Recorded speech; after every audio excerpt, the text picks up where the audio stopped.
Friends, welcome back to ಪುಟಾಣಿ ವಾರ್ತೆ. ನಿನ್ ಜೀವನದಲ್ಲಿ ನೀನ್ ಮುಂದೆ ಏನಪ್ಪಾ ಆಗ್ಬೇಕು ಅಂತಿದ್ಯಾ ಅಂತ ಯಾರನ್ನಾದ್ರೂ ಕೇಳಿದ್ರೆ ಡಾಕ್ಟರು ಇಲ್ಲ ಇಂಜಿನಿಯರ್ ಅಂತಾರೆ. ಆದ್ರೆ ಈ ವಾರದ ನಮ್ ಟ್ಯಾಲೆಂಟ್ ಹಂಟ್ಗೆ ಬಂದಿರೋ ಗೆಸ್ಟ್ ನ ಗುರಿ ತುಂಬಾನೇ ವಿಶೇಷವಾದ್ದು. ಅದೇನಪ್ಪಾ ಅಂತ ಬನ್ನಿ ಅವ್ರ ಹತ್ರನೇ ತಿಳ್ಕೊಳ್ಳೋಣ. So over to Shreya Dinakar.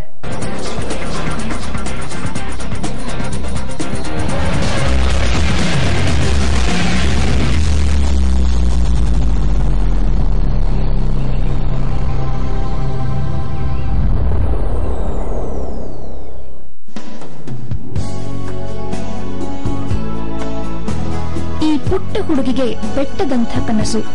ಇಡೀ ಜಗತ್ತಿಗೆ ತನ್ನ ದೇಶ ಮಾದರಿಯಾಗಬೇಕೆಂಬ ಹಂಬಲ. ಈ ದೂರದೃಷ್ಟಿಗೆ ತನ್ನ ಕೊಡುಗೆ ಏನಿರಬೇಕು ಎನ್ನುವತ್ತಲೇ ಸದಾ ಆಲೋಚನೆ, ನಿರಂತರ ಪ್ರಯತ್ನ, ಅನ್ವೇಷಣೆ, ಆವಿಷ್ಕಾರದ ಗುಂಗು, ವಿವಿಧ ಕಲಾಕ್ಷೇತ್ರಗಳಲ್ಲಿ ತೊಡಗಿಸಿಕೊಳ್ಳುವ ಅದಮ್ಯ ಭಾವ. ಗುರಿ ಏನಿದ್ದರೂ ಗಗನಯಾತ್ರೆಯಾಗುವತ್ತ. ಈಗಾಗಲೇ ಜಗತ್ತಿನ ಅತಿ ಕಿರಿಯ ಪೈಲಟ್ ಎಂಬ ಖ್ಯಾತಿ ಶ್ರೀಯಾಳದ್ದು. ಮಾರಿಷಸ್, ಬ್ಯಾಂಕಾಕ್, ಚೀನಾದ ಸಮುದ್ರದಾಳದಲ್ಲಿ ಸಾಗರ ನಡಿಗೆ. ಜಿ ದಿನಕರ್, ಸುನೀತಾ ದಿನಕರ್ ಅವರ ಮುದ್ದಿನ ಶ್ರೇಯ ಓದುತ್ತಿರುವುದು ಬೆಂಗಳೂರಿನ ನ್ಯಾಷನಲ್ ಸೆಂಟರ್ ಫಾರ್ ಎಕ್ಸಲೆನ್ಸ್ನಲ್ಲಿ. ಇವಳು ಭರತನಾಟ್ಯ, ಮೋಹಿನಿಯಾಟ್ಟಂ, ಕೂಚಿಪುಡಿ, ಒಡಿಸ್ಸಿ, ಕಥಕ್, ಮಣಿಪುರಿ ಹಾಗೂ ಯಕ್ಷಗಾನ ಕಲಿಕೆ ಹಾಗೂ ಪ್ರದರ್ಶನದಲ್ಲೂ ಮುಂದು.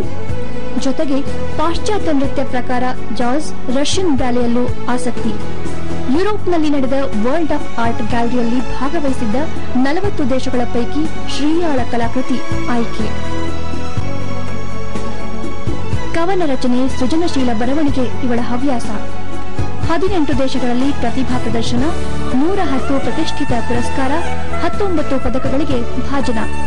Coca-Cola miss little Bangalore, princess Bangalore ಹಾಗೂ ಡಿಸ್ನಿ ವರ್ಲ್ಡ್ ಕಿರೀಟ ಧರಿಸಿದ ಪುಟ್ಟ ಸುಂದರಿ ಇದೀಗ ತಮ್ಮ ಮುಂದೆ. ಹಾಯ್ ಫ್ರೆಂಡ್ಸ್, ನನ್ನ ಹೆಸರು ಶ್ರೇಯಾ ದಿನಕರ್.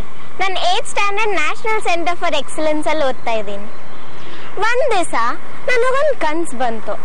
ಅದೇನೋ ನಾನು ಸ್ಪೇಸ್ ಸೂಟ್ ಅಲ್ಲಿ ಇದ್ದೀನಿ, ಇಷ್ಟು ದಪ್ಪ ಇದೆ, ಅದ್ರಲ್ಲಿ ಹಿಂಗೆ ಏನೇನೋ ಮಾಡ್ಕೊಂಡು ಹೋಗ್ತಾ ಇದ್ದೀನಿ. ನಂಗೆ ಬಹಳ ಭಯ ಆಗ್ಬಿಡ್ತು. ಫಸ್ಟ್ ಸ್ಪೇಸ್ ಶಿಪ್ ಇಂದ ಇಳಿದ ತಕ್ಷಣ ಯಾವ್ದು ಅಂತ ಗೊತ್ತಾಗ್ಲಿಲ್ಲ. ಏನಿರ್ಬೋದು ಇದು, ಸಹಾರಾ ಡೆಸರ್ಟ್ ಅಂತೂ ಇರ್ಲಿಕ್ಕಿಲ್ಲ ಅನ್ಕೊಂಡೆ. ಆಮೇಲೆ ನನಗೆ ಸಡನ್ ಆಗಿ ನೆನಪಾಯ್ತು, ನನ್ನ ಸ್ಕೂಲಲ್ಲಿ ಓದಿದಾಗ ಮಾರ್ಸ್ ಪ್ಲಾನೆಟ್ ಗೆ ರೆಡ್ ಕಲರ್ ಇರುತ್ತೆ, ಯಾಕೆಂದ್ರೆ ಐರನ್ ಓರ್ ಜಾಸ್ತಿ ಇರುತ್ತೆ ಅಂತ ನನಗೆ ನೆನಪಾಯ್ತು. ಅಲ್ಲಿ ಕೆಳಗ್ ನೋಡಿದ್ರೆ ಎಲ್ಲ ರೆಡ್ ಕಲರ್ ಇತ್ತು. ಸೊ ನನಗೆ ಗೊತ್ತಾಯ್ತು ಅವಾಗ ನಾನು ಮಾರ್ಸ್ ಮೇಲೆ ಲ್ಯಾಂಡ್ ಆಗಿದ್ದೀನಿ ಅಂತ. ನನಗೆ ಬಹಳ ಖುಷಿ ಆಯ್ತು ಅವಾಗ. ನನಗೆ ಈ ಕನ್ಸು ಬಂದಿದ್ದೆ ಅಂದ್ರೆ ಯಾವಾಗೋ ಬಂದಿತ್ತು. ನಾನು ಚಿಕ್ಕವಳಿದ್ದಾಗ ನನ್ಗೆ ಈ ಕನ್ಸು ಬಂದಿತ್ತು.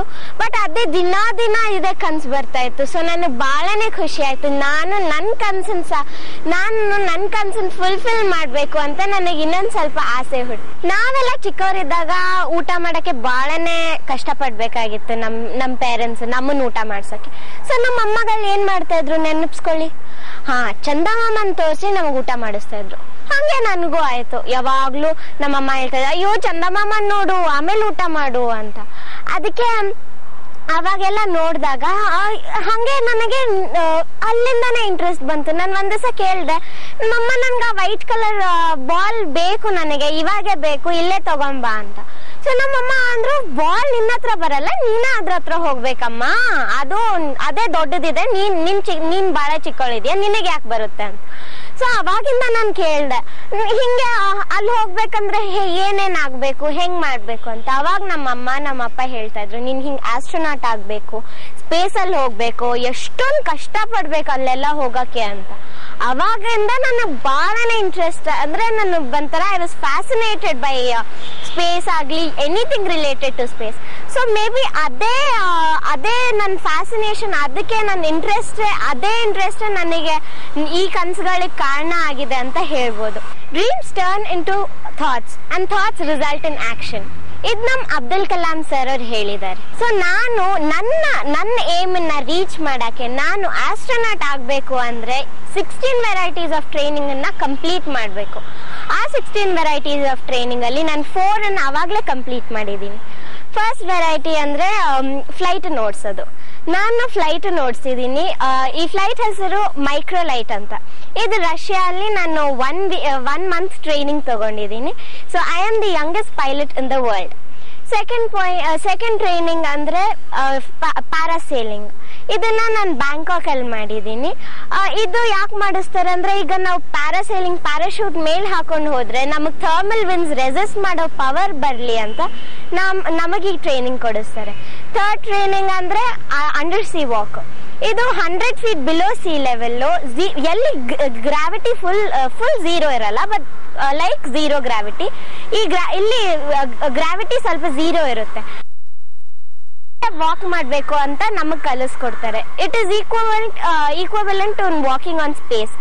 ಸೊ ಅಂಡ್ ಫೋರ್ತ್ ಟ್ರೈನಿಂಗ್ ಅಂದ್ರೆ ಸಬ್ಮರೀನ್ ಅನ್ನ ಮೆನೋವರ್ ಮಾಡೋದು. ಇದನ್ನ ನಾನು ಫ್ರಾನ್ಸ್ ಅಲ್ಲಿ ಮಾಡಿದೀನಿ. ಆಮೇಲೆ ಇದೆಲ್ಲ ಬಹಳನೇ ಚೆನ್ನಾಗಿದೆ ಈ training. So in next 4 varieties ಯೋಗಾಗ್ ರಿಲೇಟೆಡ್. ಸೊ ಅದನ್ನ ನಾನು ಈಗ ಕಂಪ್ಲೀಟ್ ಮಾಡ್ತಾ ಇದ್ದೀನಿ. ಸೊ ಈ 4 ವೆರೈಟಿ ಆಫ್ ಟ್ರೈನಿಂಗ್ ಜೊತೆ ನನ್ನ first step towards my aim complete ಆಗಿದೆ ಅಂತ ಹೇಳಿ. ನನಗೆ ಅಂದ್ರೆ ನಮ್ಮಮ್ಮ ಪಾಪ ಯಾವಾಗ್ಲೂ ಹೇಳ್ತಾರೆ, ನಿನಗ್ ಒಂದ್ರಲ್ಲಿ ಇಂಟ್ರೆಸ್ಟ್ ಇದೆ, ಒಂದ್ ಏಮ್ ಇದೆ, ಅದನ್ನ ಆ ಕನ್ಸನ್ ನನ್ಸ್ ಮಾಡಕ್ಕೆ ನಿನಗೆ ಛಲ ಇದ್ರೆ ನೀನ್ ಏನಾದ್ರೂ ಮಾಡ್ಬೋದು ಅಂತ.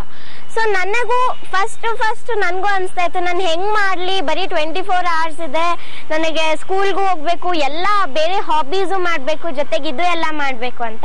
ಬಟ್ ದ ಥಿಂಗ್ ಇಸ್, ನಂದು ಯಾವ್ದಾವ್ದು ಟ್ರೈನಿಂಗ್ ಇದಾವೆ ಎಲ್ಲ 4 ವೆರೈಟಿ ಟ್ರೈನಿಂಗು ನಾನು ಬರೀ ನನ್ನ ಹಾಲಿಡೇಸ್ ಅಲ್ಲಿ ತಗೊಂಡಿದ್ದೀನಿ. ಅಂದ್ರೆ ಸಮ್ಮರ್ ಹಾಲಿಡೇಸ್ ಅಲ್ಲಿ, ವಿಂಟರ್ ಹಾಲಿಡೇಸ್ ಅಲ್ಲಿ, ಬರೀ ಹಾಲಿಡೇಸ್ ಅಲ್ಲಿ ನಾವು ಹೋಗಿ ತಗೊಂಡ್ಬರ್ತೀವಿ. ಸೊ ಅದರಿಂದ ನನ್ನ ಸ್ಕೂಲಿಗೆ ಜಾಸ್ತಿ ಎಫೆಕ್ಟ್ ಆಗಲ್ಲ. ಆಮೇಲೆ ನನ್ನ ದಿನ ಟೈಮ್ ಶೆಡ್ಯೂಲ್ ಅಂದ್ರೆ ನನ್ನ ದಿನ ಬೆಳಗ್ಗೆ 6 ಗಂಟೆಗೆ ಹೇಳ್ತೀನಿ, 6 ಗಂಟೆಯಿಂದ 7:30 ವರೆಗೂ ಯೋಗ ಮಾಡ್ತೀನಿ. ಈಗ ಯೋಗ ಬಹಳನೇ ಇಂಪಾರ್ಟೆಂಟ್. ಯಾಕೆಂದ್ರೆ ಈಗ ನಾವು ಸ್ಪೇಸ್ಗೆ ಹೋದ್ರೆ we have to live on ಯೋಗ.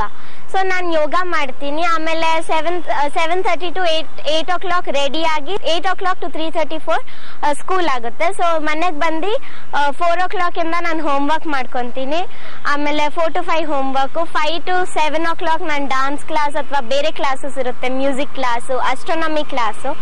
ಆಮೇಲೆ 7 to 8 ಅಥವಾ 7 to 9 ಹಿಂಗೆ ಕೆಲವೊಂದ್ಸತಿ ಬಹಳ ಪ್ರೋಗ್ರಾಮ್ಸ್ ಇರುತ್ತೆ. ಸೊ ಅದಕ್ಕೆ ಹೋಗ್ ಬರ್ಬೇಕು. ಇಲ್ಲ ಅಂದ್ರೆ ನಾನು ಟಿವಿ ಅಲ್ಲಿ ನ್ಯಾಷನಲ್ ಜಿಯೋಗ್ರಫಿಕ್ ಚಾನೆಲ್ ನೋಡ್ತೀನಿ. ಅದ್ರಲ್ಲಿ ಏನಾದ್ರೂ ಸ್ಪೇಸ್ ರಿಲೇಟೆಡ್ ಇದ್ರೆ ಅಥವಾ ಸೈನ್ಸ್ ರಿಲೇಟೆಡ್ ಇದ್ರೆ, ಅಥವಾ ನಾನು ಇಂಟರ್ನೆಟ್ ಬ್ರೌಸ್ ಮಾಡ್ತೀನಿ. ಸೊ ನನ್ನ ಫ್ರೀ ಟೈಮ್ ಎಲ್ಲ ಫುಲ್ಲಿ ಮ್ಯಾಕ್ಸಿಮಮ್ ಯುಟಿಲೈಸ್ ಮಾಡ್ಕೊಂತೀನಿ. ಆಮೇಲೆ 10:30 11 o'clock ಮಲಗ್ತೀನಿ. ಶ್ರೇಯಾ ಇನ್ನೊಂಚೂರು ವಿಷಯಗಳನ್ನ ಶೇರ್ ಮಾಡ್ಕೊಳ್ಬೇಕು ಅಂತಿದ್ದಾರೆ, ಆದ್ರೆ ಅದಕ್ಕಿಂತ ಮುಂಚೆ ಇನ್ನೊಂದು ಬ್ರೇಕ್.